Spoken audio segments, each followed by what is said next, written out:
इस देश में भीड़ के दम पर ही धर्म को टिकाया हुआ है। वो धर्म नहीं है, धंधा है, शोषण करने का एक बहुत बड़ा हथियार है। जिसके सामने रोज हिंदू मुस्लिम परोसा जाता हो तो वो तो यही कहेगी कि बेटा ये मुसलमान है, दाढ़ी वाला टोपी वाला, जो इससे बच के रहे। जो बाबा साहेब से नफरत करने वाले लोग हैं, उन्हें पता था कि पुरुष को जितने चाहे मंच लगाने दो, चूर चूर होकर कहाँ जाएंगे वापिस? घर। और पैसा कहाँ ले जाएंगे? महिला के पास। इसलिए उसने महिला को कब्जे में किया, इतना कब्जे में कर दिया कि वो मनुवाद की सुरक्षा के लिए अपने घर से लड़ जाती है। मंच अम्बेडकरवादी तभी सिद्ध होगा जब 20 पुरुषों में 10 महिलाएं बैठी होंगी, अन्यथा हम फर्जी अम्बेडकरवाद चला रहे हैं। जिस दिन पत्थरों को छोड़कर हमारे हाथों में किताबें आएंगी तो देखिएगा कि ये सत्ता भी आपकी होगी, आर्थिक बाजार भी आपका होगा और सामाजिक स्थिति भी आपकी सम्मान में होगी। इस भारत में साल्ट टैक्स, नमक टैक्स पढ़ाया जाता है, लेकिन इस भारत में एक स्तन टैक्स भी लगता था, वो कभी पढ़ाया नहीं जाता। जय भीम जय श्री राम एक म्यान में नहीं रह सकते, ये दो अलग अलग तलवारें हैं। अरे आप ज्योतिबा फूले बनिए तो सही, हजारों सावित्रीबाई फूले निकल पड़ेंगे। अरे आप बाबा साहब डॉक्टर अंबेडकर बनिए तो सही, हजारों माता रमाबाई त्याग के लिए तैयार बैठे हैं। भगवान का डर लोगों के दिमाग से निकल रहा है, देवी देवताओं का डर लोगों के दिमाग से बिल्कुल धुलाई की तरह होता चला जा रहा, क्योंकि अंबेडकरवाद आ रहा तो ब्राह्मणवाद दिमाग से बाहर हो रहा। जब ब्राह्मणवाद बाहर हो रहा तो पता है किस चीज से डरेंगे वो आपको? तुम्हें तो नरक मिलेगा, बहुत बुरा काम है, पाप पड़ेगा, मैं तुम्हें श्राप देता हूँ। अब जब आप अपनी बात रखेंगे तो भागकर कहाँ जाएंगे? अपने बाप की लिखी मनुस्मृति के मंत्रों पे नहीं जाते, हमारे बाप के लिखे हुए संविधान के थाने और कोर्ट कचहरी में जाते। और हमारी महिलाएं केवल इतना रास्ता जानती है मायके से शहर, अपने ससुराल का, और ससुराल से मायके। इसके अलग अगर तीसरे रास्ते पे भेज दो तो वो कांप जाएगी। जिस दिन ये कहने लगो कि मेरी ही बेटी को मैं क्या कहते हैं नाजुक फूल नहीं फूलन बनाऊंगा, उस दिन समाज में शोषण भी बंद हो जाएगा।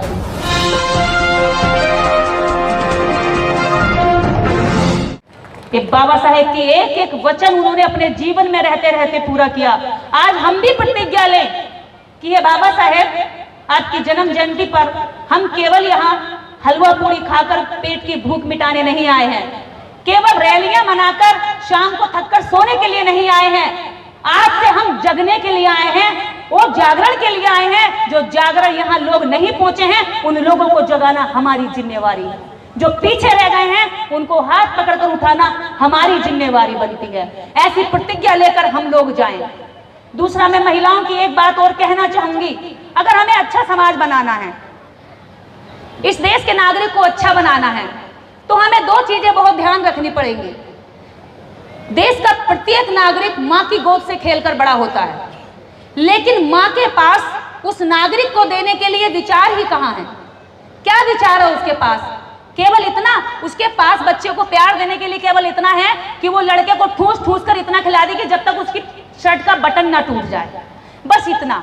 उसके अलावा देश के प्रति, समाज के प्रति जिम्मेदारी, महिलाओं के प्रति सम्मान, मातृभूमि के प्रति समर्पण, ऐसा कोई विचार महिलाओं पे होता है क्या? क्योंकि उसे खुद उस परवरिश में नहीं दिया गया। जो खुद उस माहौल में नहीं पली, जो खुद अनुशासन में नहीं पली, वो अपने बच्चे को कैसा नागरिक बनाएगी? जिसके सामने रोज हिंदू मुस्लिम परोसा जाता हो तो वो तो यही कहेगी कि बेटा ये मुसलमान है, दाढ़ी वाला टोपी वाला, जो इससे बच के रहे। वो वही सिखाएगी।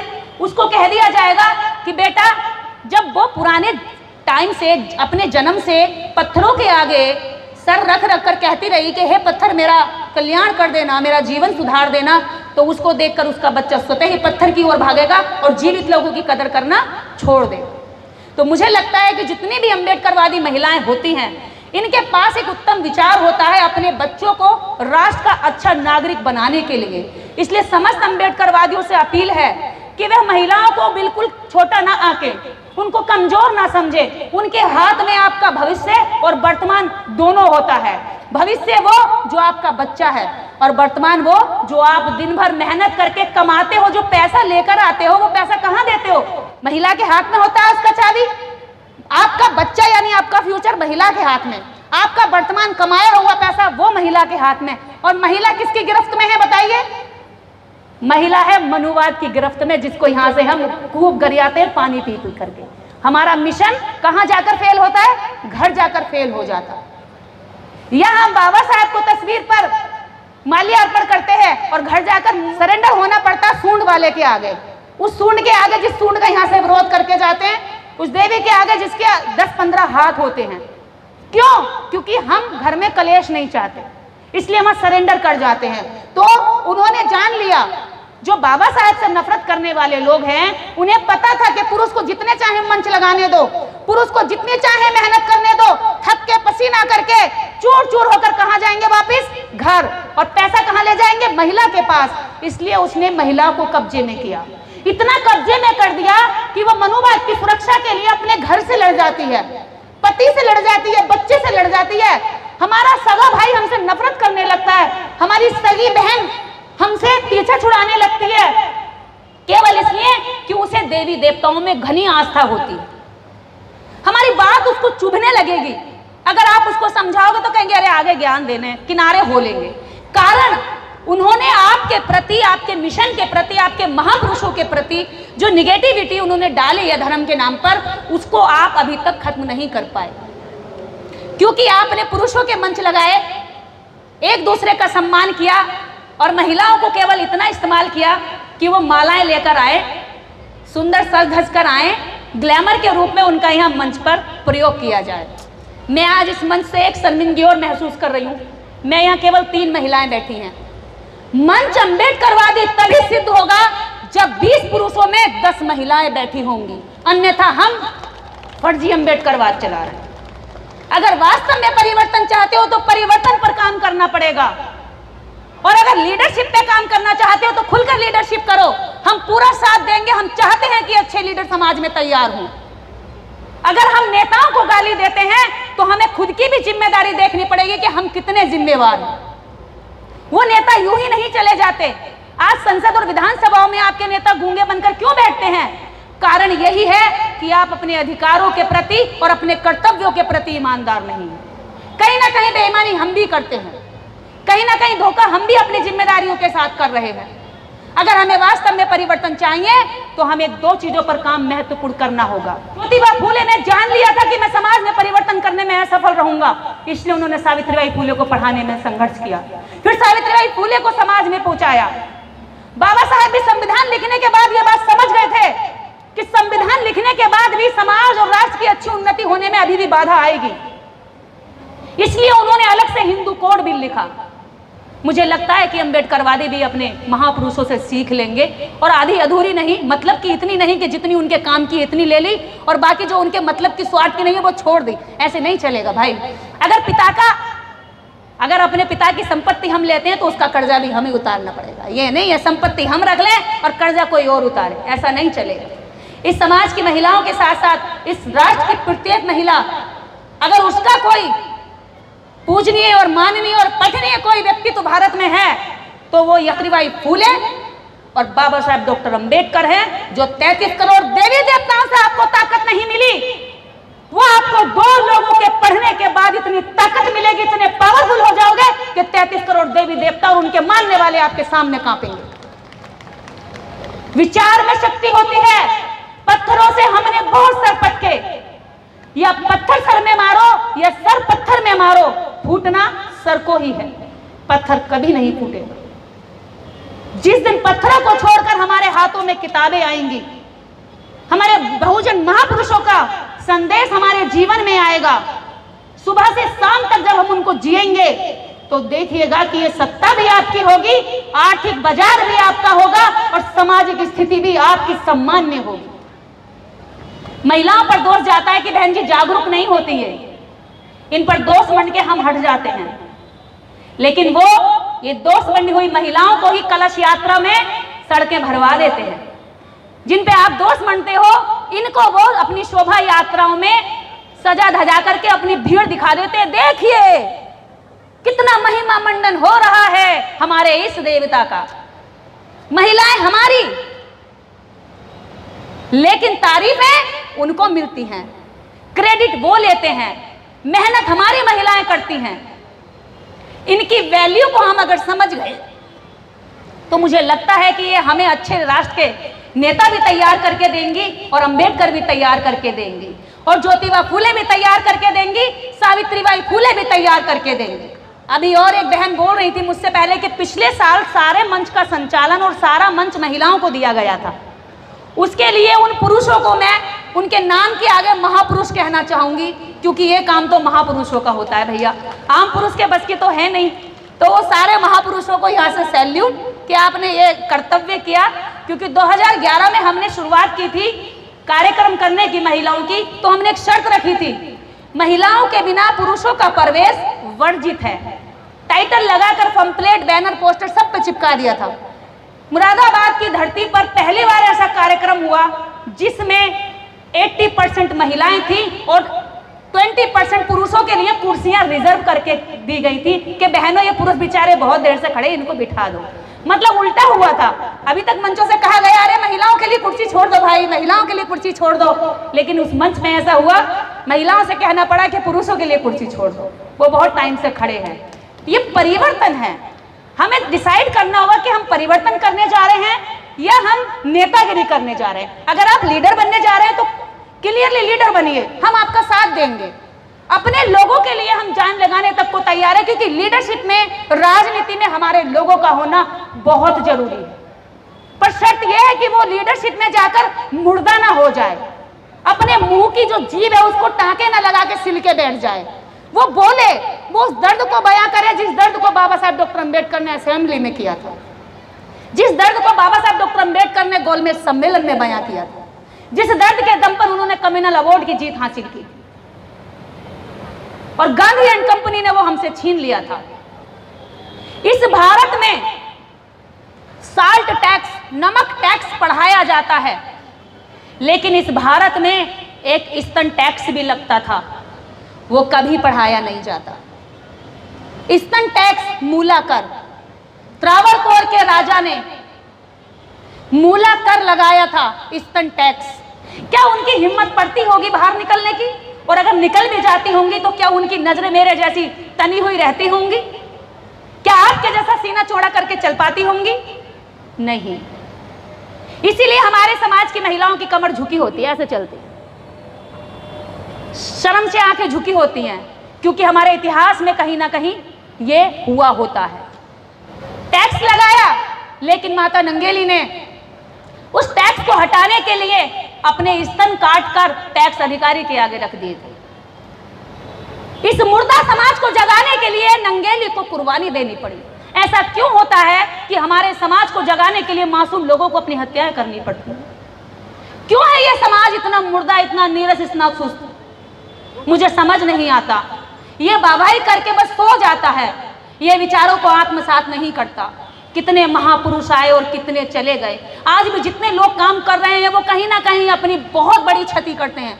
निजी रूप से जो उनकी क्षति है वो हम भरपाई नहीं कर पाएंगे, जो उन्हें सामना करना पड़ता है।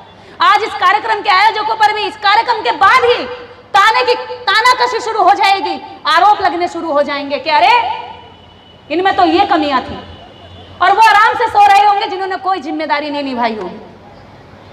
मेहनत करने वालों पर, कुर्बानी देने वालों पर हमेशा प्रश्न चिन्ह खड़ा हुआ। इस देश में नौ दुर्गा, काली, कपाली, खप्पड़ वाली का गुणगान किया जाता है और सावित्रीबाई फुले को अपमान दिया जाता है।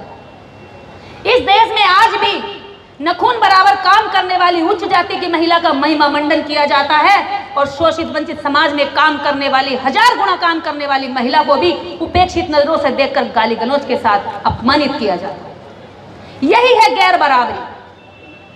जिन लोगों ने जातिवाद नहीं सहा, उन्हें लगता है कि कोई छोटी सी बात है, छोटी सी घटना है। इसने कभी वो दर्द ही नहीं झेला, दंश ही नहीं झेला, तो उसे क्या पता होगा कि ये दर्द क्या होता है। वो जय श्री राम सीना ठोक कर करेंगे, अपनी रामनवमी में हमारे लोगों को हलवा खिलाएंगे, पूड़ी खिलाएंगे। लेकिन आज जब जयंती मनाई जा रही है तो मुझे बताना कितने लोग यहाँ पर वो हैं जो हमें उपेक्षित नजरों से देखते हैं। आज हम अकेले पड़ गए, हम अकेले हो गए और हमारे लोग उनके पंडालों में जाकर के भीड़ बढ़ाते हैं। इस देश में भीड़ के दम पर ही धर्म को टिकाया हुआ है। वो धर्म नहीं है, धंधा है, शोषण करने का एक बहुत बड़ा हथियार है। ये हमारे लोगों को समझना पड़ेगा। जय भीम, जय श्री राम एक म्यान में नहीं रह सकते, ये दो अलग अलग तलवारें हैं। जय भीम मानवतावादी नारा है, और जय श्री राम हिंसा और अमानवता का नारा है। आपको तय करना है कि आप किस तरफ हैं। हमारे लोग उनके सारे कर्मकांडों में शामिल होकर उनकी ताकत बढ़ाते हैं, लेकिन वो आज हमारी जयंती में आकर के हमारा मनोबल बढ़ा के बिल्कुल नहीं गए। एक भी नहीं होगा, कोई होगा बेचारा, उन्हें भी बदनाम करते हैं कि ये तो बाप की औलाद ही नहीं है। अगर हमें आगे बढ़ना है तो हमें हमारे लोगों की, हमारे महापुरुषों की कही हुई बात को जीवन में उतारना है, ना भाषण की तरह यहाँ से बोलना है, ना श्रोता की तरह वहाँ से सिर्फ सुनकर इस कान से इस कान को नहीं निकालना है। अगर यहाँ से गई तो यहाँ फिट हो जानी चाहिए। इस देश के अंदर जितने भी अम्बेडकरवादी हैं इस समय, उनको पूरी तरह टारगेट किया जा रहा है, उनको पूरी तरीके से तब तक अपमानित किया जा रहा है जब तक कि उनकी आखिरी क्षमता है। वो सोचते हैं कि इनको कैसे रोका जाए। तब वो बाबा साहब डॉक्टर अंबेडकर को सताते थे, आज वो बाबा साहब डॉक्टर अंबेडकर को मानने वालों को सता रहे हैं, क्योंकि उन्हें पता है कि इस देश में अगर कोई क्रांति हो सकती है तो वो डॉक्टर अंबेडकर की विचारधारा से हो सकती है। वो नहीं डरते किसी भी चीज से। आज बाबा साहब डॉक्टर अंबेडकर को डॉक्टर ऐसे ही नहीं कहा गया, उन्होंने इस भारत के अंदर 33 करोड़ जो देवता थे उनकी नसबंदी की है बहुत अच्छे तरीके से, सिल दिया है, टांका लगा दिया है। अब कोई अवतार ही नहीं होता है। ऐसी नसबंदी करने वाले व्यक्ति को डॉक्टर तो कहा ही जाएगा।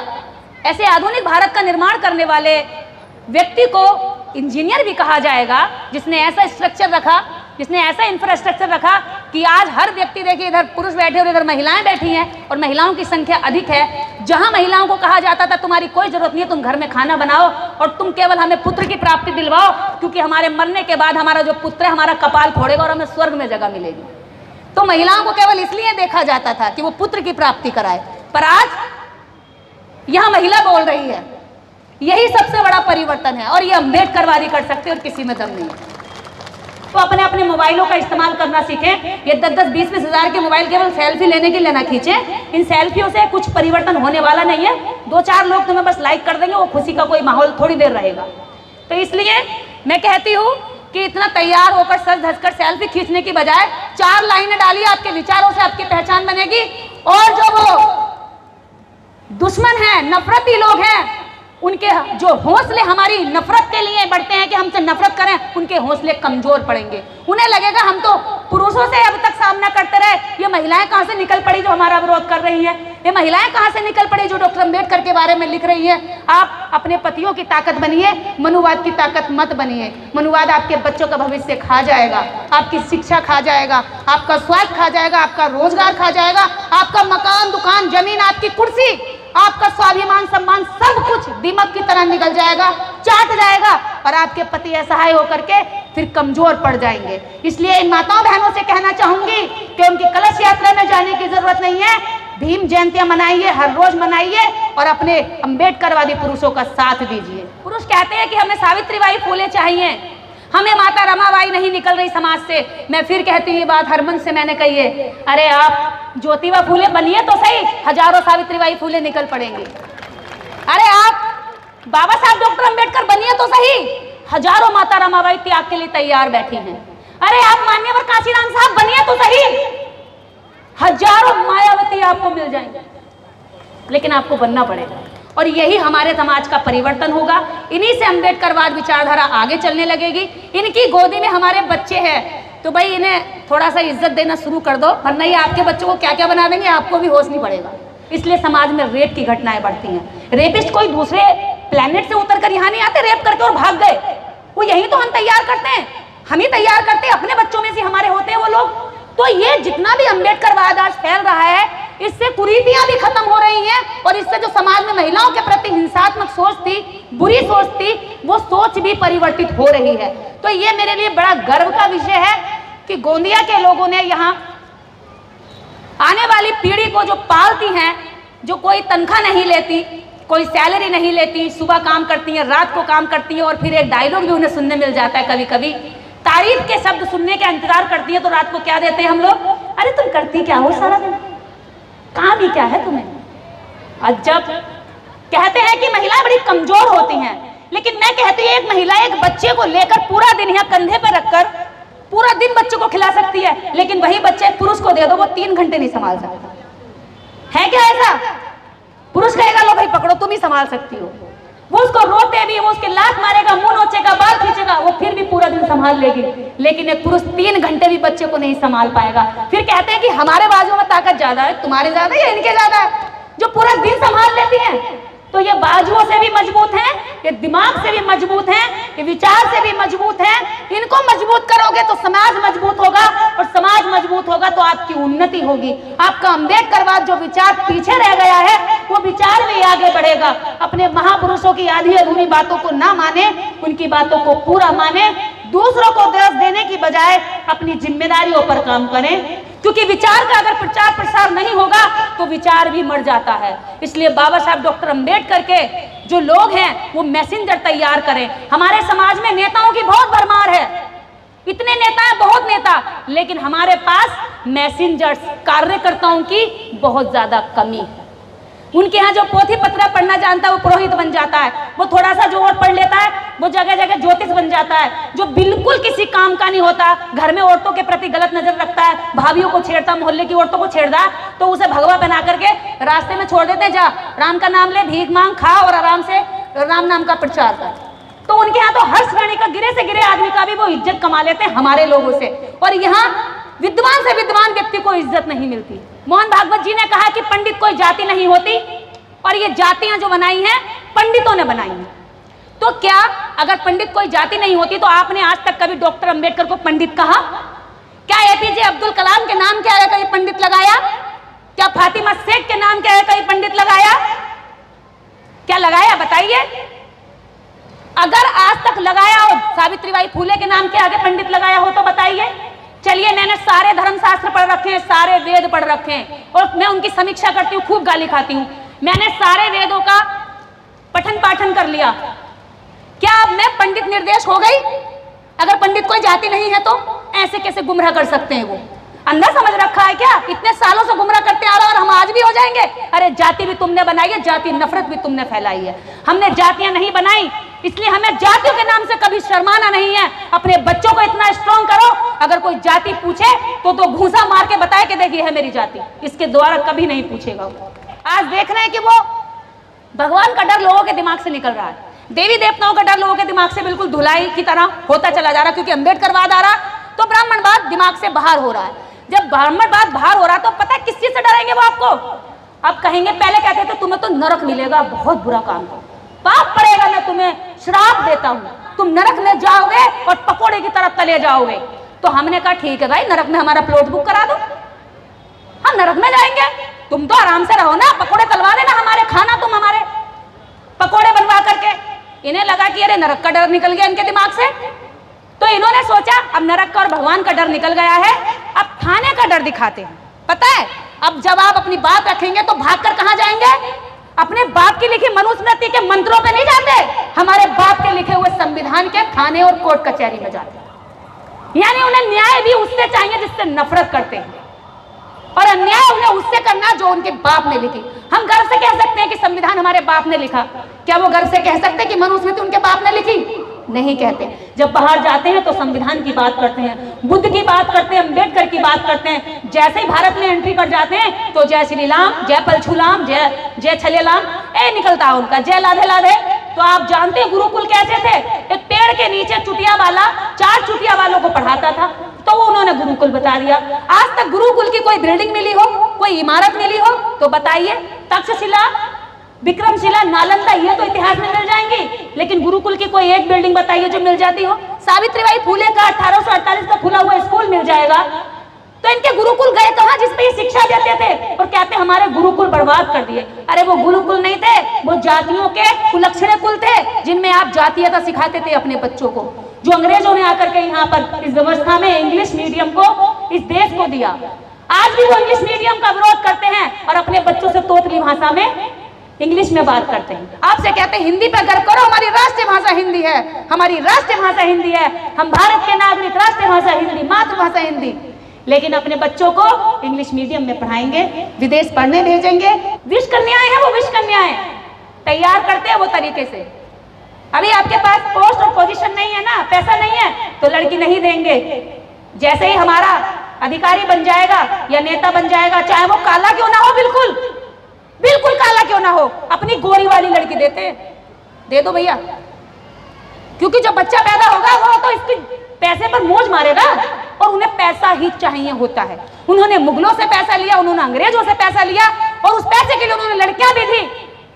अपनी लड़कियां जिन मुगलों को दी उनको मुसलमान कह करके हमारे लोगों से लड़वाते। अरे तुम्हारे बाप के नौकर है, तुम लड़कियां दो लड़ाई करने हम जाएं, ये नहीं चलेगा।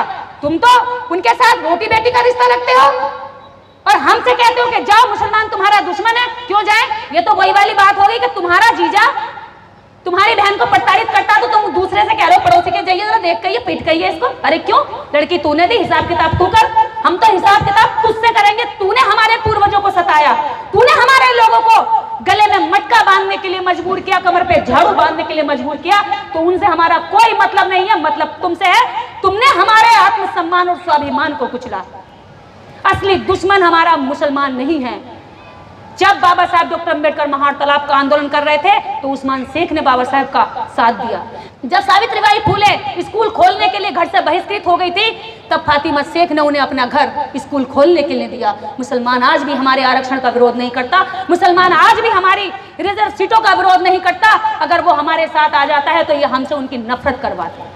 तो मेरी बहनों और इधर भाइयों, हम केवल बाबा साहब डॉक्टर अम्बेडकर या महापुरुष केवल एक पाठ को पढ़ के जीवन में न उतारें, दूसरा पाठ जो उन्होंने महिलाओं के लिए बनाया है हम उस पर भी काम करें।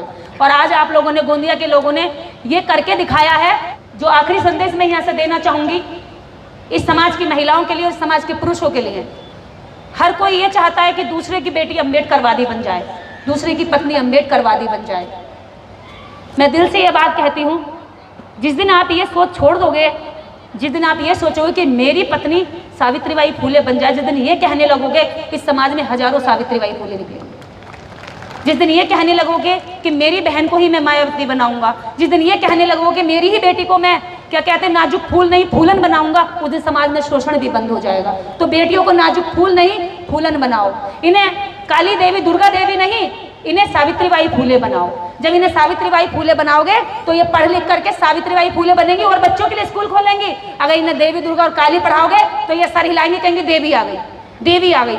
महिलाओं पे देवियां बहुत आती हैं, दुर्गा भी आती है, काली आती है, खप्पड़ वाली आती है, नीले पीले हाथों वाली आती है, लेकिन कभी भी इन पे फूलन देवी नहीं आती, कभी इन पे सावित्रीबाई फूले नहीं आती, कभी इन पे इंदिरा गांधी नहीं आती, कभी इन पे मायावती नहीं आती। इन पे पता नहीं कौन कौन सी देवियां आती हैं। अरे देवी तो फूलन देवी में थी, वो वाली क्यों नहीं आती जो पापियों का नरसंहार कर दे, क्यों नहीं आती वो? अरे जब तक उनमें उनको जो जिसकी पूजा करते हो वो शेर पे बैठी हुई दिखाई गई है ना, शेर की सवारी, और जो उसकी पूजा करती है वो चूहे को देखकर कूद जाती है, चूहिया। अरे इतनी कमजोर। लेकिन अगर सावित्रीबाई फूले को पढ़ोगी तो चूहिया से नहीं डरोगी, वो तो नकली बनाई है। अगर सावित्रीबाई फूले और फूलन देवी को पढ़ लिया तो शेर को भी काबू करने की हिम्मत आ जाएगी। इनको देवी दुर्गा की जरूरत नहीं है। आज पूरी दुनिया में एक अंग्रेजन महिला गले में कैमरा डाल करके पूरा विश्व घूम जाएगी। कौन सा कीड़ा कौन सी जलवायु में जी सकता है, कहाँ मर सकता है, कौन सा व्यक्ति कहाँ रहता है, कहाँ के लोगों का मुंह चौड़ा होता है, कहाँ की नाक छिपती होती है, कहाँ की ऊंची होती है, कहाँ कौन सी संस्कृति और कौन सी सभ्यता होती है, कितने पुराने समय से ये रह रही है, ये सब लिख करके अपनी डायरी में ले जाएगी। और हमारी महिलाएं केवल इतना रास्ता जानती है मायके से शहर, अपने ससुराल का, और ससुराल से मायके का। इसके अलग अगर तीसरे रास्ते पे भेज दो तो वो कांप जाएगी, वो डर जाएगी, घबराएगी, कैसे पहुंचूंगी, क्योंकि हमने तीसरा रास्ता उसे कभी दिखाया ही नहीं। इसलिए इनको दिखाइए ताकि आपको कभी कुछ हो जाए, समस्या आ जाए, परेशानी हो जाए, ना हो ऐसा। लेकिन हम कभी नहीं जानते कि भविष्य में क्या होगा। अगर ऐसा हो जाए तो ये आपकी बागडोर संभाल, इसलिए इनको मजबूत बनाइए। इसी के साथ काफी समय हो गया है, अपनी वाणी को विराम दूंगी।